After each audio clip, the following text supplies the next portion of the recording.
The Mandela death that never happened. In 2009, a paranormal researcher named Fiona Broom discovered something impossible. She was at a conference and casually mentioned that Nelson Mandela had died in prison during the 1980s. Many people at the conference shared the same memories. They remembered his funeral, the riots that happened after, and seeing his widow crying on television. But there was one big problem. Nelson Mandela was still alive. He had been let out of prison in 1990 and was the president of South Africa from 1994 to 1999. Broom's discovery started an investigation into what she called the Mandela effect. This is when large groups of people share the same false memories about big historical events. What started as a small group talk quickly grew bigger when Broom created a website to document similar cases of mass memory mix-ups. Thousands of people from around the world contacted Broom with detailed memories of Mandela's death in prison. They remembered watching specific television coverage, feeling emotional reactions, and understanding what his death meant for history. Many remembered learning about it in school or talking about it with family members. The memories weren't fuzzy or unclear. They were vivid, specific memories that felt absolutely real. Dr. Neil Dagnall from Manchester Metropolitan University studied the Mandela effect and found that people reporting false memories of Mandela's death felt very confident and gave consistent details. The memories weren't random made-up stories but shared a common story structure that suggested group false memory formation. Independent surveys conducted by psychology researchers found that about 20% of people believed Mandela had died in prison when asked before being told the correct timeline.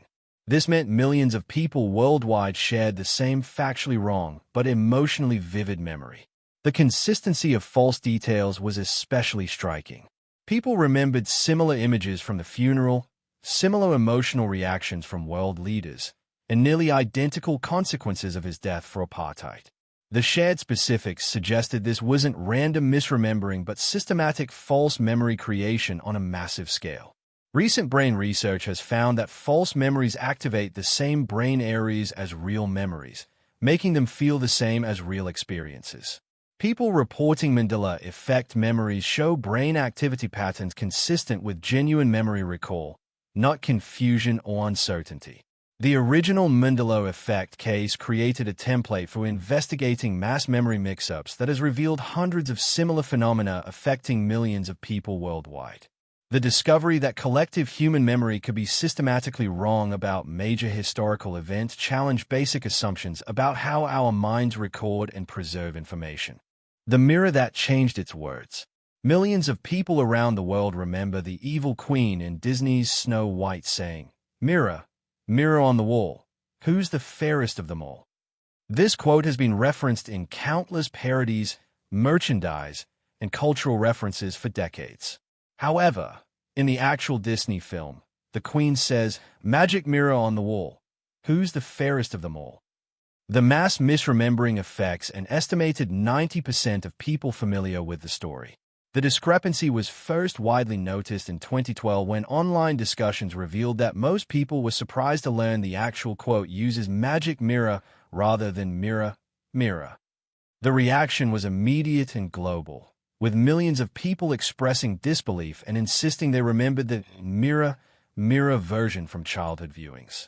Dr. Henry Roediger III from Washington University, a leading expert on false memories, studied the Snow White quote phenomenon and found it represents one of the most widespread examples of collective false memory ever documented. Survey data shows that over 85% of people initially recall the incorrect mirror, mirror version when asked to quote the line from memory. What makes this case particularly intriguing is that mirror, mirror appears in the original Brothers Grimm fairy tale, while Disney changed it to magic mirror for the 1937 animated film.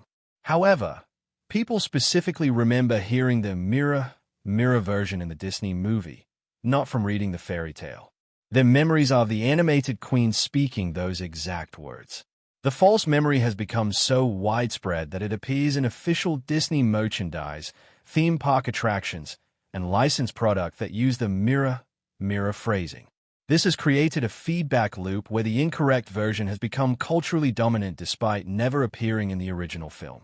Psychological analysis suggests that the mirror, mirror version may feel more natural due to its rhythmic repetition, making it more memorable than the actual magic mirror phrasing. However, this doesn't explain why millions of people have specific audiovisual memories of hearing the incorrect version spoken by the animated character. Recent studies using brain imaging technology have found that people recalling the mirror version show activation in auditory memory regions, suggesting they are accessing actual remembered sound rather than making up the quote. Their brains appear to be retrieving real auditory memories of words that were never spoken in the film. The Snow White quote represents a perfect example of how mass false memories can become more culturally significant than actual historical records, with the incorrect version achieving widespread acceptance despite contradicting the documented source material. The mirror that changed its words. Millions of people around the world remember the evil queen in Disney's Snow White saying, "Mirror, mirror on the wall, who's the fairest of them all?" This quote has been referenced in countless parodies, merchandise, and cultural references for decades.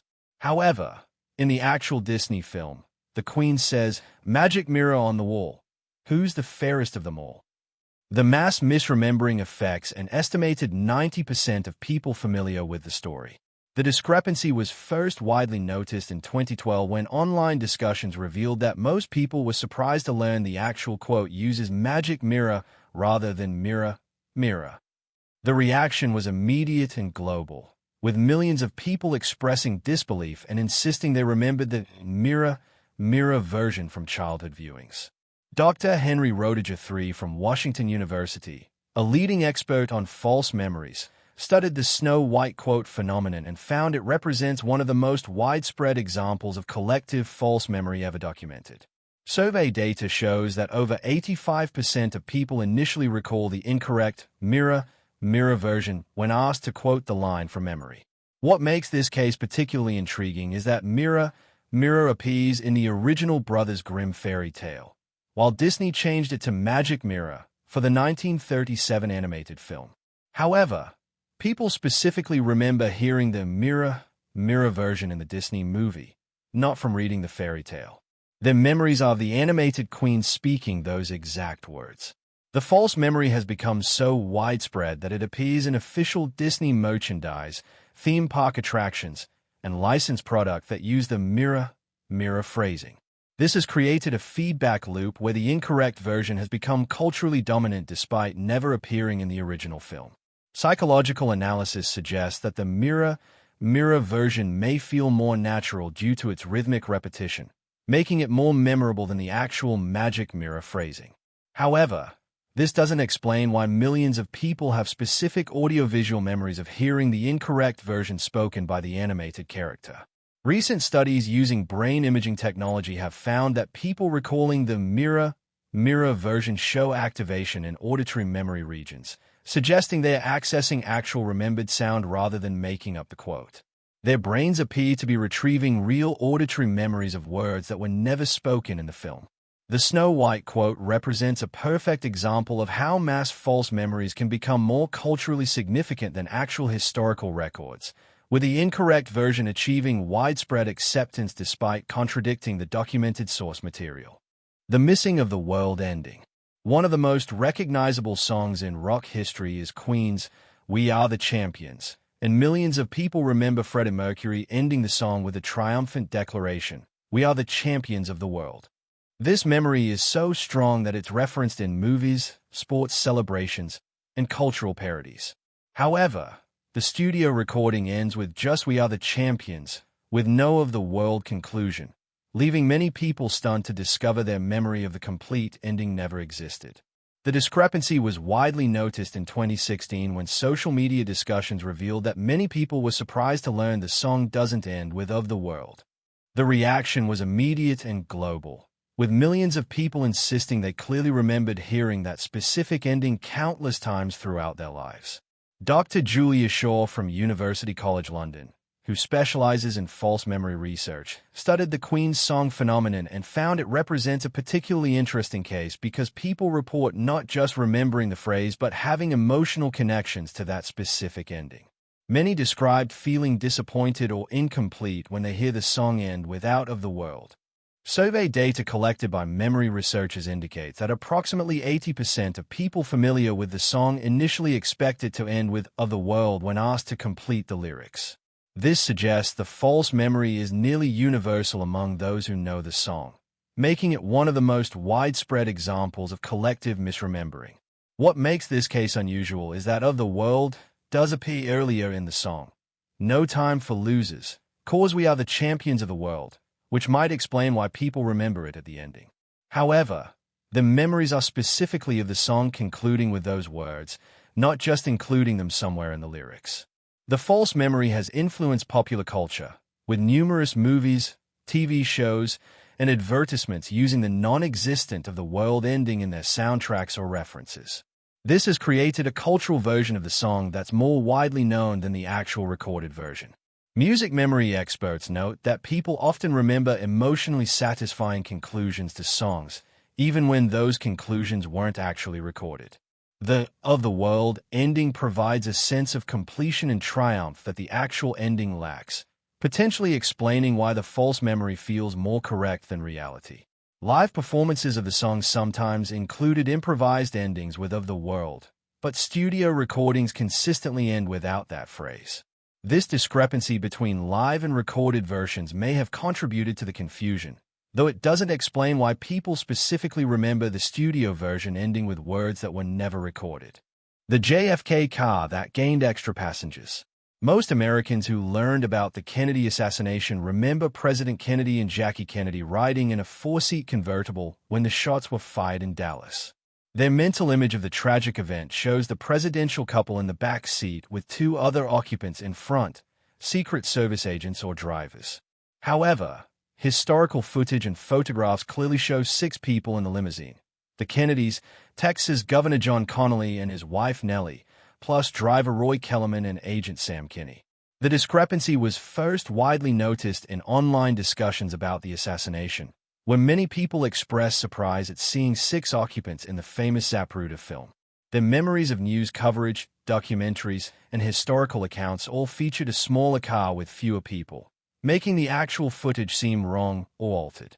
Dr. James Lampinen from the University of Arkansas studied memory distortions related to historical events and found that the JFK assassination represents a particularly complex case of false memory because people's recollections conflict with extensively documented visual evidence.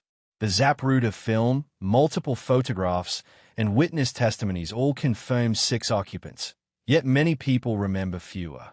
Survey research indicates that approximately 40% of Americans over age 50 initially recall 4 people in the car when asked to describe the assassination scene from memory. When shown actual footage, many express confusion and insist their memory of a smaller car feels more accurate than the visual evidence. The false memory appears to be related to how the tragedy was initially reported and later depicted in media. Early news accounts and dramatic recreations often focused on the presidential couple, potentially creating mental images that excluded other occupants from memory formation. Psychological analysis suggests that traumatic historical events are often remembered in simplified versions that focus on central figures while eliminating peripheral details. The Kennedy assassination may have been mentally edited by collective memory to emphasize the president and first lady while unconsciously removing other passengers. The persistence of the false memory despite extensive contradictory evidence highlights how powerfully emotional events can shape recollection. Many people trust their memory of this traumatic moment more than documented historical footage, suggesting that significant events can create false memories that feel more authentic than reality. Recent studies using virtual reality to recreate historical events have found that people's emotional responses to the smaller car version are stronger than their reactions to historically accurate recreations, indicating that false memories can be more psychologically compelling than factual accounts. The South America that moved. Millions of people around the world remember South America being positioned directly below North America, with a continent oriented straight north-south. Their mental maps show South America aligned with North America like a vertical continuation of the landmass.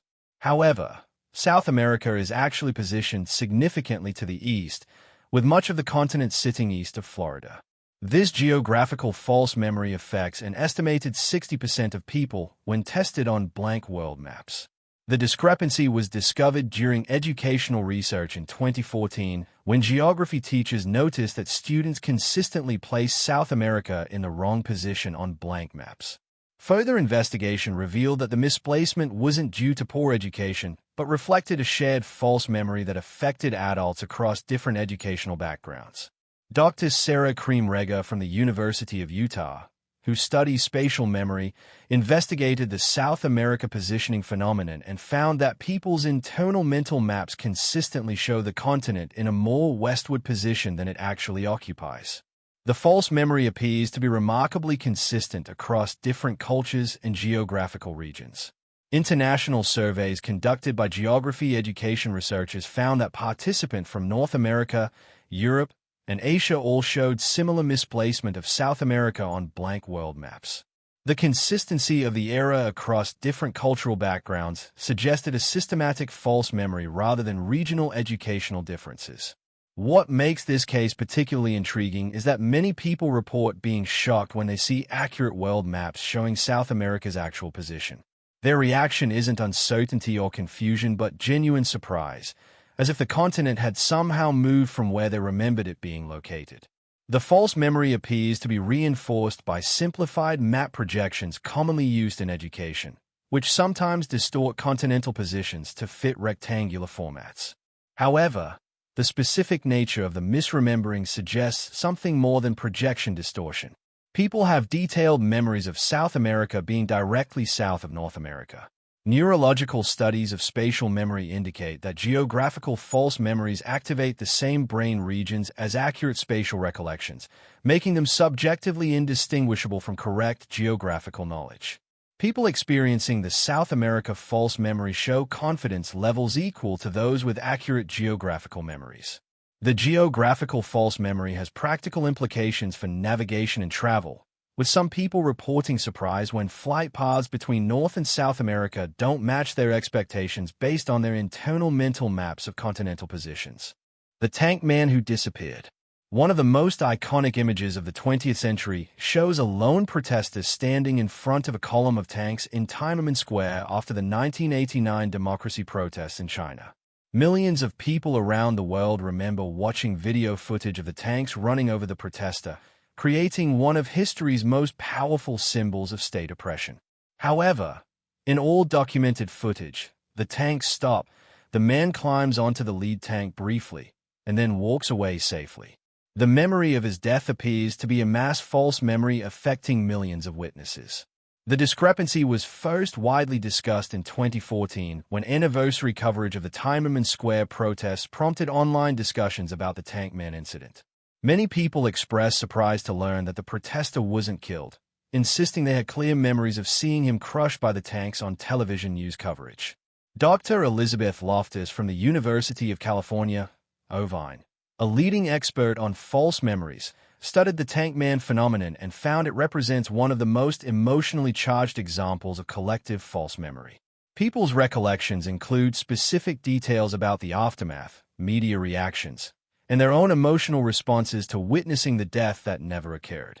International surveys found that approximately 35% of people familiar with the incident initially believed the protester was killed when asked about the outcome before being shown the actual footage. The false memory appears strongest among people who are adults when the events occurred, suggesting it formed during initial news coverage. The emotional intensity of the false memory is particularly striking. Many people report feeling traumatized by their memory of watching the man die, describing it as a formative moment in their understanding of political oppression. The psychological impact of the false memory appears to be as strong as authentic traumatic memories. Media analysis suggests that the false memory may have been influenced by the broader context of the Tiananmen Square crackdown, where hundreds of protesters were killed.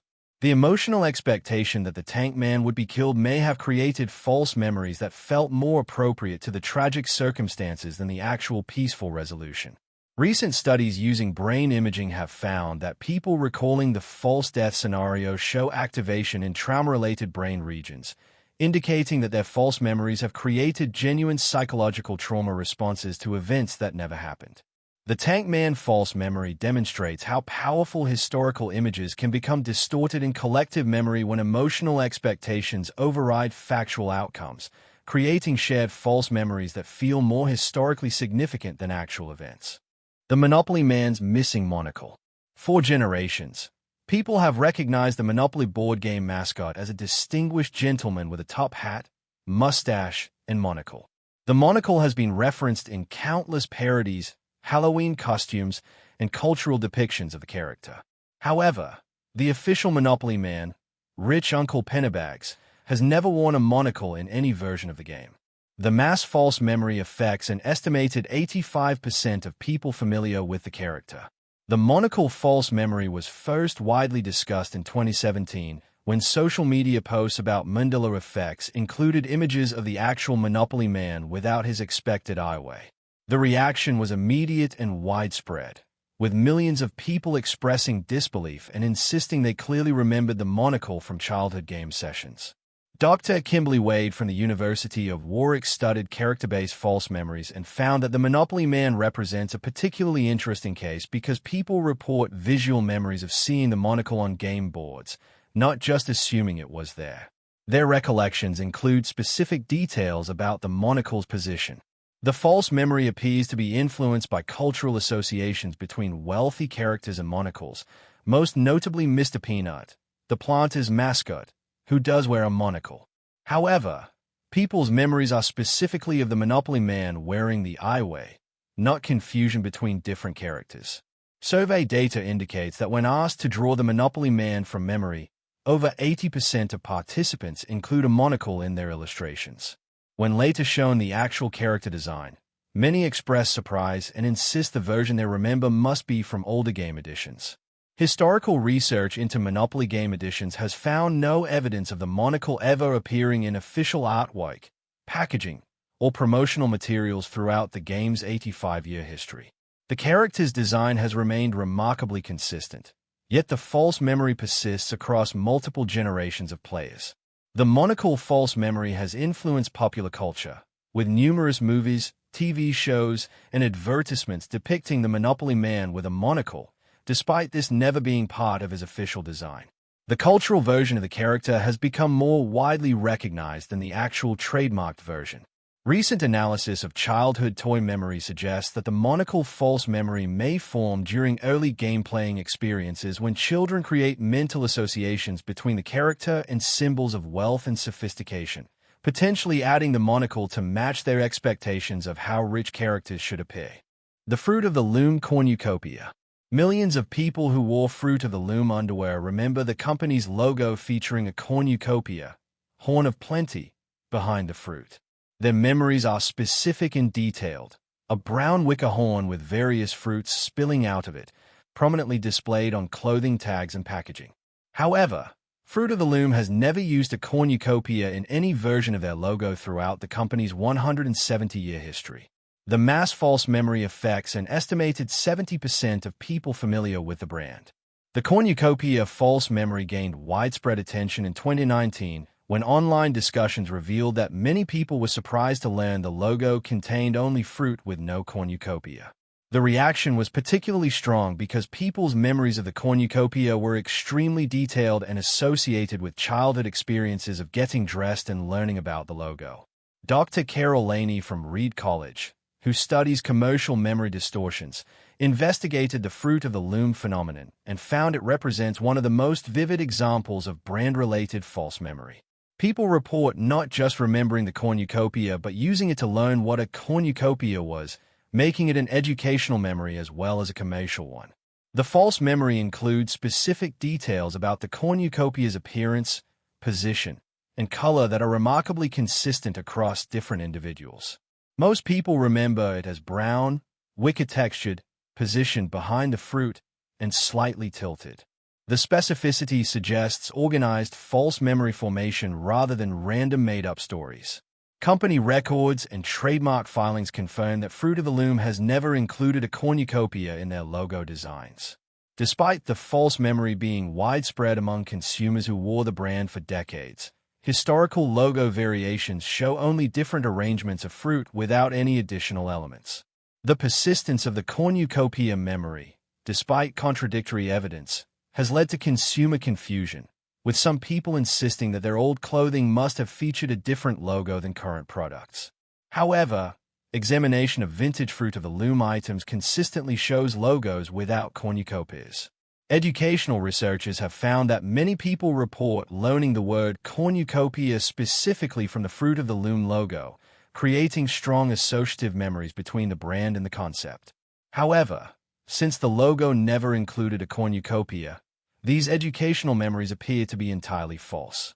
The cornucopia false memory has become so widespread that it's influenced parody products and artistic references that include the non-existent design element, creating a cultural version of the logo that's more widely recognized than the actual trademark version. The interview quote that was never spoken. One of the most famous movie quotes in horror cinema is, "Hello, Clarice," which millions of people remember Hannibal Lecter saying to FBI agent Clarice Starling when they first meet in The Silence of the Lambs. The quote has been referenced countless times in parodies, pop culture, and Halloween costumes. However, Anthony Hopkins never speaks those words in the film. His actual first words to Clarice are, "Good evening, Clarice." The mass misremembering affects an estimated 75% of people familiar with the movie. The false quote was first widely noticed in 2018 when movie trivia discussions revealed that many people were surprised to learn Hopkins never says, "Hello, Clarice" in the film. The reaction was immediate and emotional, with fans insisting they clearly remembered hearing that specific greeting in the famous first meeting scene. Dr. Lynn Nygaard from the University of Arizona, who studies memory and emotion, investigated movie quote false memories and found that "Hello, Clarice" represents a particularly interesting case because people's memories include not just the words but Hopkins's specific delivery and intonation when speaking the non-existent line. The false memory appears to be so strong that it's influenced popular culture more than the actual quote.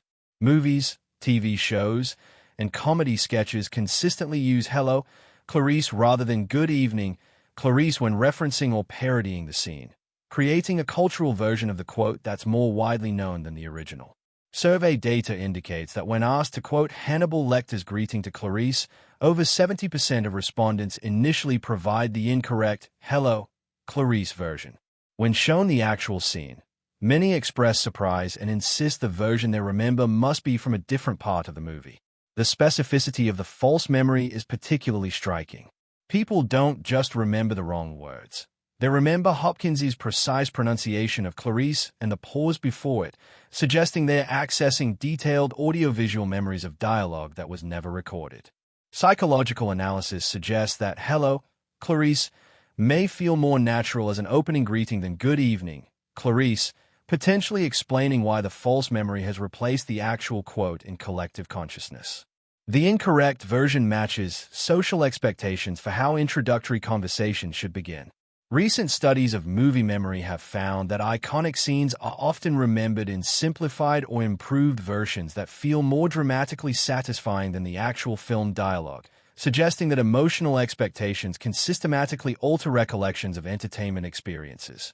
Conclusion: these 10 documented cases of mass memory changes represent more than simple mistakes or poor recall.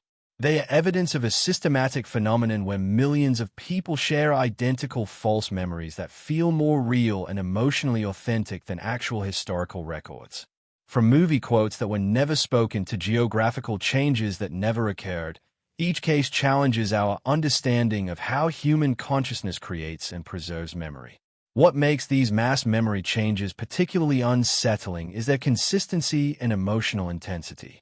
These aren't vague impressions or uncertain recollections.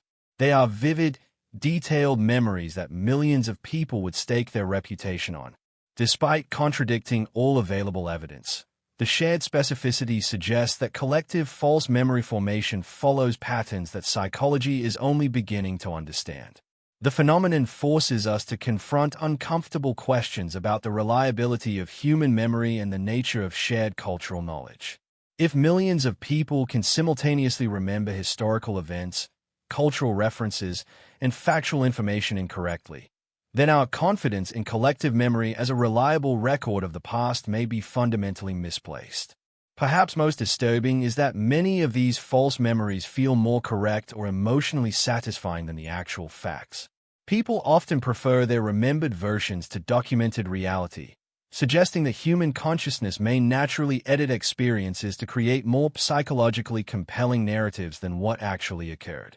The cases also reveal how false memories can become more culturally significant than authentic records.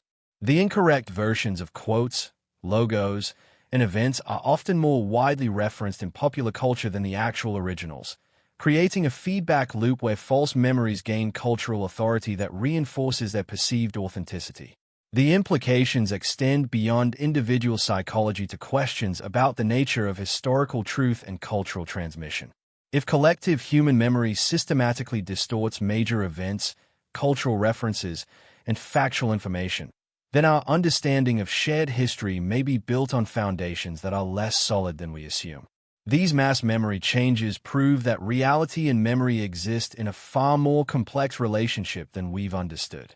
Whether caused by psychological factors, cultural influences, or something more mysterious, they demonstrate that human consciousness doesn't simply record experiences. It actively creates them, sometimes producing shared false realities that feel more authentic than documented truth. The greatest mystery isn't just why these false memories occur, but why they feel so undeniably real to those who experience them. The answer may reveal fundamental truths about consciousness, reality, and the nature of human experience that we're only beginning to discover.